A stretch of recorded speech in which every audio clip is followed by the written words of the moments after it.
Welcome to the Fantasy Throwdown Podcast, bringing you the latest in sports news, fantasy analysis, and opinions. Don't forget the hot takes. Can't have a sports show without hot takes these days. What about hot cakes, though? I want some hot cakes. Now, here's your host, ready to jump into the thick of things, Dwayne Callender. Hello, everyone. It is right around 2:20 in the morning on the East Coast. And you may be wondering, Dwayne, why on earth are you up this late trying to do a podcast? But guess what? Kawhi Leonard does not operate on anyone's normal time frame or schedule. Kawhi Leonard has pulled off one of the biggest heists in NBA history of suspense and drama by coming out with an outcome that no one really saw coming.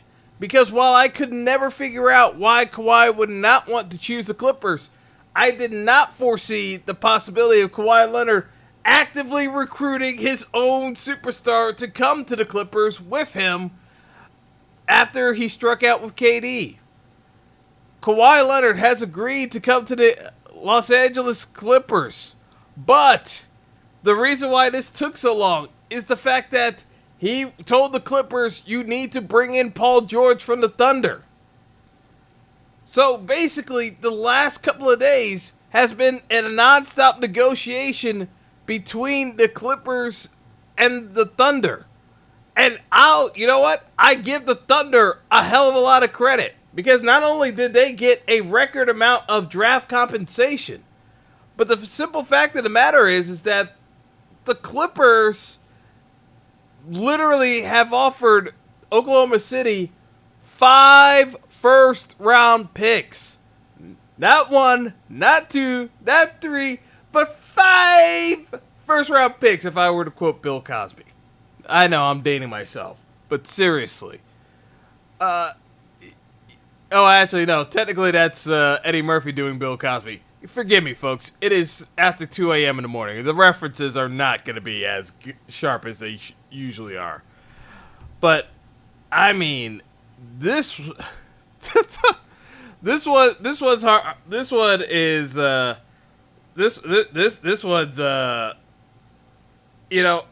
shouldn't be shocked, but I'm shocked that it went down this way. It's the way I would categorize this, because the fact of the matter is that, it made sense for Kawhi to go to the Clippers. The issue is the fact that, on the surface of things, it is really fascinating that the negotiations going on between the Clippers and the Thunder were as secret as possible with nothing leaking. That to me, in this NBA landscape where everything leaks, shows you well-run organizations can still win out in the end in free agency. Because again, no one mentioned anything about a trade going down between the Clippers and the Thunder. There wasn't even a peep of a rumor. Adrian Wojnarowski, not a peep. Shams Charania, not a peep. Mannix, not a peep. I mean, all the big NBA writers covering the beat. Zach Lowe, not a peep. No one had this going on. Oh man, I am tired. I'm feeling it. So, just to give the breakdown, just because I haven't explained it in full enough detail. The Los Angeles Clippers, in order to make this deal final with Kawhi signing the 4-year max, I believe the total amount's going to be $132 million.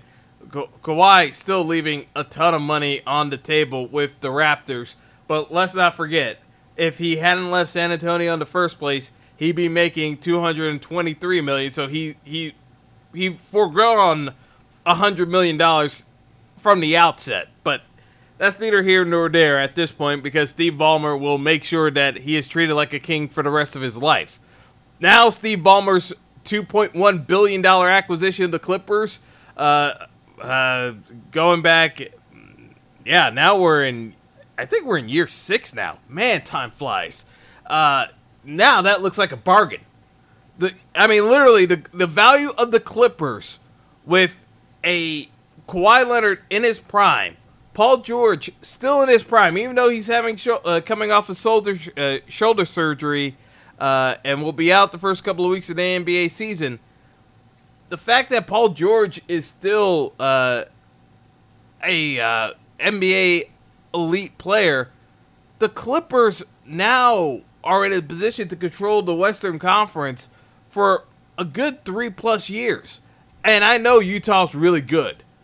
And I kept telling folks the reason why I had issues with the Lakers pairing is that the Lakers were so thin in terms of a bench that realistically it's a lot to try to make that thing work. The Clippers do not have such issues.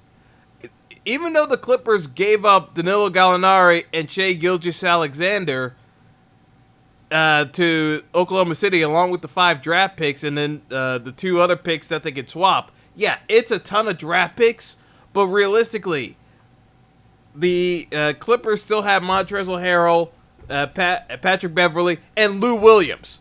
The Clippers realistically have one of the deepest rosters in the entire league. Give it up to guys is a drop in the bucket. I mean, this is this is just soul crushing if you're a Lakers fan, because you basically mortgaged the entire farm on bringing in Anthony Davis, and within less than 2 weeks, the Clippers have trumped your hand, and there is no guarantee that Anthony Davis is even going to stay in Los Angeles. Yes, he said he was going to stay, but when the deck is this much stacked against him on winning an NBA title, maybe Anthony Davis thinks about leaving and going to an Eastern Conference team after next season. And the Lakers have nothing to offer him other than the most amount of money. That's it. Like, this is a utter defeat for the Lakers. If they had lost to Toronto, yes, it's a defeat, but it's not nearly as crushing. To lose him to the Clippers, and for Kawhi to be able to bring in another superstar like Paul George, like, this is literally just getting mowed down in the middle of the road and just have the truck backed over on you. Like, again, usually I believe in year 2 LeBron on a new team, because that's when the most vicious version of LeBron comes out. But realistically, this requires LeBron of 2000. I mean, honestly, we need to call back the way back time machine of LeBron first run with the Cavs in terms of how dynamic he's gonna have to be with Anthony Davis with that roster to actually make a tangible difference. It looks as though the Lakers are going to sign Danny Green. Barely moves the needle right now, to be honest. Kentavious Caldwell-Pope, I mean, he's being re-signed by the Lakers. Looks like JaVale McGee's getting re-signed. So a bunch of NBA news filtering in.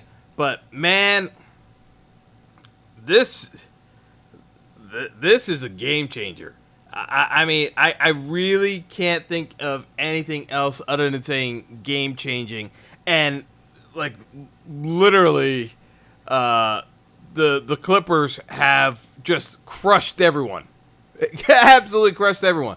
But the most comical thing about all of this is that if the Knicks had just taken a meeting with Kawhi and listened to his demand of, if you bring in Paul George, I will come to you, the Knicks might have actually had a shot at Kawhi. So yes, Knicks fans, this is why trying to have faith in this organization is utterly pointless at this stage, because they don't even try.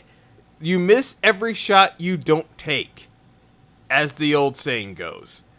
But who knew that Kawhi had plotted this scenario of getting Paul George to have the buy-in to want to ask out of OKC, which, again, no one really understood why Paul George wanted to be re-signed with Oklahoma City to begin with. He just re-signed that extension last year with Oklahoma City. Now he's bailing on them. And Russell Westbrook.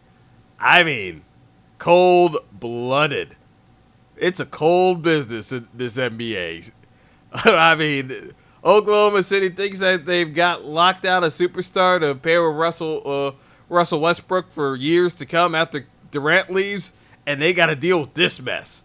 But guess what? Oklahoma City had to do this deal because Russell Westbrook is aging poorly as it stands. You know, people are going to say, what are they going to do now with Russ?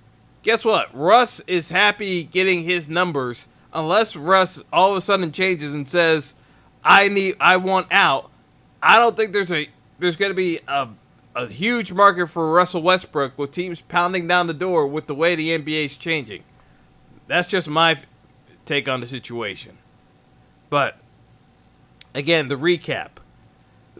The Los Angeles Clippers have shocked the basketball world by signing Kawhi Leonard, and the Lakers are now left scrambling. Toronto's left scrambling too, but guess what? They won the title. They cannot be mad at Kawhi. And for the Raptors fans that are complaining, and I'm already seeing on Twitter Raptors fans complaining that Kawhi, strung them along and,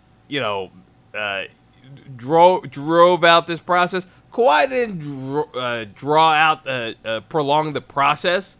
The problem is that the deal can't go down until he wanted confirmation that the Clippers could be smart and nimble enough to pull off a Paul George trade. That's what the holdup was, is the fact that the Clippers, true to their word, kept it under wraps with Oklahoma City. Oklahoma City, while it was in their best interest to keep everything under wraps, because as soon as it gets out that Paul George wants out, his trade value immediately tanks. So, again, you had two parties involved that needed to keep things under wraps for as long as humanly possible to make this trade go down in order to convince Kawhi to make the move to the Clippers. I mean, again, with the leak fest that has been the NBA offseason the past couple of years, this was a well-organized caper story of the highest magnitude. So, again, the way this goes down in terms of NBA odds, because I'm gonna pull up. I wish the Vegas odds didn't update so fast, but in the time that I have been on here, literally the Clippers odds were 20-1 last night. Right now, going through the NBA odds this season, the Clippers are 2.5 to 1. So basically, the Clippers are plus 250. So basically, you got to bet $250 to make $100. Again, remember, they were 20-1 last night. So that would have been plus 2,000 last night. Now 250. The Lakers odds are still way too optimistic. Everyone still has Lakers at just over 3 3/4. The way the Lakers roster is constructed, that is a horrendous bet. Yet there are a ton of Lakers fans that will convince themselves that they are better than the Clippers, and that one injury is all it takes for them to be able to take down the Clippers. Like, I don't think the Lakers are even better. Like, to me, the best value bet right now are the Jazz at 15-1.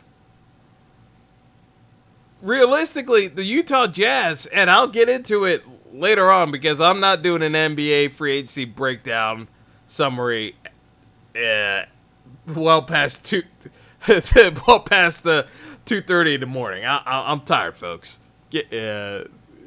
But yeah, realistically, the Utah Jazz are a great bet to me in terms of if you want to get value for your futures picks. I think the Clippers still could come down even further and be even money odds.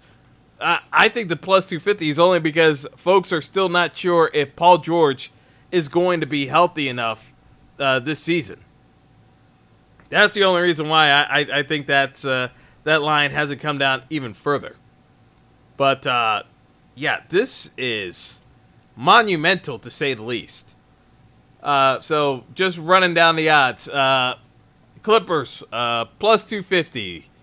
Lakers, plus 375. Milwaukee Bucks, plus 600.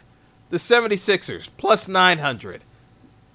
The Sixers, I'm still not feeling the Sixers, given the fact that they still have to figure out a way of replacing JJ Redick to stretch out the floor, and I'm not necessarily convinced that giving Ben Simmons guaranteed money is going to improve his work rate at all. Because when has it ever improved someone's work rate, giving them a ton of money all at once?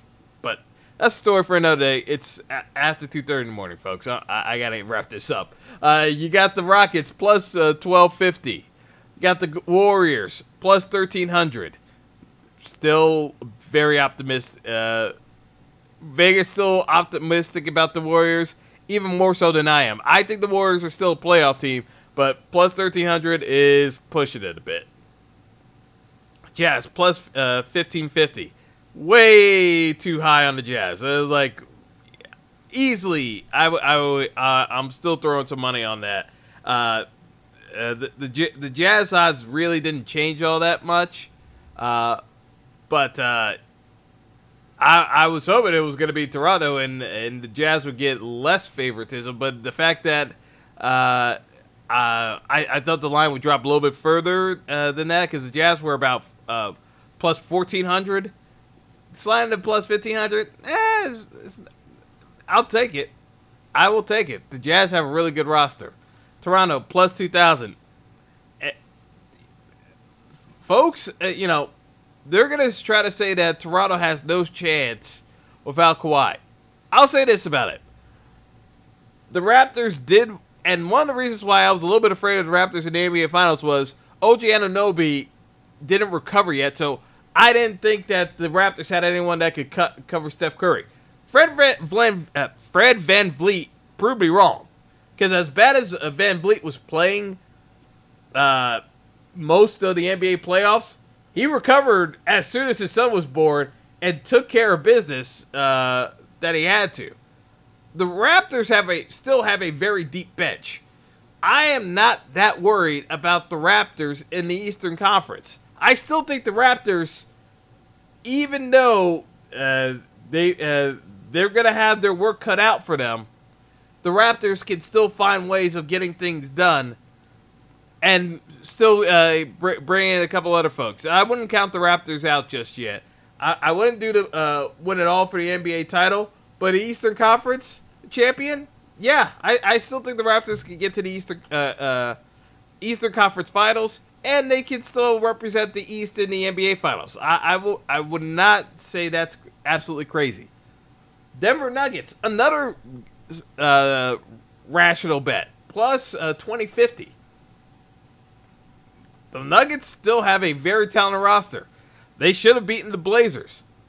Yeah, it is very interesting how some of these odds have shifted.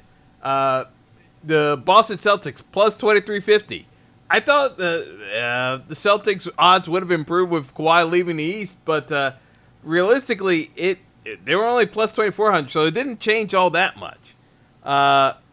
You got Portland, plus 3000. The Nets, plus 4250 with Kyrie and no KD. And then you go down to the also-rans like the Pelicans, plus 6,000. Mavericks, plus 6,600. Plus 7,250 for the Pacers. The Thunder now at plus 8,000. So, basically, 80 to 1 odds for the Thunder. And then, now you're getting to the bottom with plus 100 odds. It is so random to see the Spurs at 125-1 to win the NBA title. Oh, man, how the mighty have fallen. But the Spurs knew this from the get-go of why trading Kawhi, was going to be the death knell for a couple of years on the reset button for the franchise. But given the circus that transpired with trying to get Kawhi in the door, I don't know. What else could the Spurs do? Realistically, nothing. There really wasn't anything the Spurs could do. But man, what a night. I mean, you got a 6.9 earthquake out in California, and you got this craziness going down. And,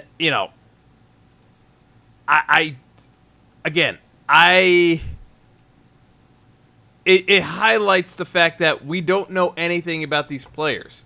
Because, again, who was calling for Kawhi to be recruiting Paul George, and that negotiations between the Clippers and the Thunder were going on for the past couple of days with not a single NBA insider knowing about it? That, my friends, is stunning. It's absolutely stunning. I'm fascinated by that one. I got, once the more stories leaks about the details of how this went down, I'll probably be even more impressed about how the entire presentation negotiations were handled between the Clippers and Kawhi's camp. But that's going to do it for the show, because realistically, we are approaching 3 a.m. and I need to get some sleep because I'll probably be up early tomorrow morning watching Wimbledon. So, that's all for now. I'm sure you guys are going to be listening to this in the morning rather than, I could say goodnight, but you're all sleeping now anyway. So, have a great weekend, folks, and we'll catch up later on. Take care.